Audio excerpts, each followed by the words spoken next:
در ناحیه وسع در جامعات دهاتی به نام عبدی عوض این زمین‌ها سال‌ها استفاده برده نمی‌شدند. اویلای عبداللهیف از دهه جوریز رفتار جوانمردانه نموده در این زمین‌ها خواجگی دهقانی تشکیل کردند. زمین را هموار نموده از خس و خار تازه کردند.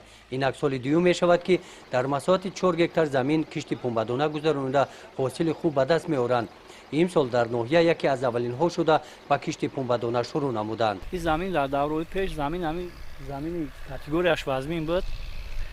خیلی کشتکارم قیم بودی زمین در خیلی مهنت کردیم. زمین اوزی خیلی همین زمین را وقتی چگیچنونی داد در دوره کلخوز داد 15-20 روز نسبت دیگر زمین رو چگی تا بر وقتتر میکردن. از سبب که زمین نما بسیار طلب میکنه ما امروز تصمیم گرفتیم همین زمین را بر وقتتر کشتکاری پنبه‌دانه را سر کردیم. خیلی روز دوره ما داریم که همینجا 35 سانتی تا 50 سانتی را ان شاء الله حاصل به دست بیاریم. از یان این خواجگی فرهنگ بلند زمینداری را رعایت نموده در مساحت 4 هکتار دیگر باغ بنیاد کردند. قسم زیادی میوه‌های این باغ صادرات می‌گردند. جهت استفاده ثمرناک و سرفکنانه آب برای آبیاری زمین‌های باغ و زمین‌های کشت از تکنولوژی‌های کم مصرف استفاده می‌نمایند.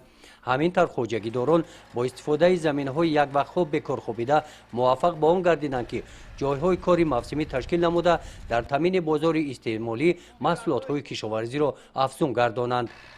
گزارش خواجه نظریف خدای نظر ظهوروف از ناحیه واسه برای برنامه اطلاعاتی نوید.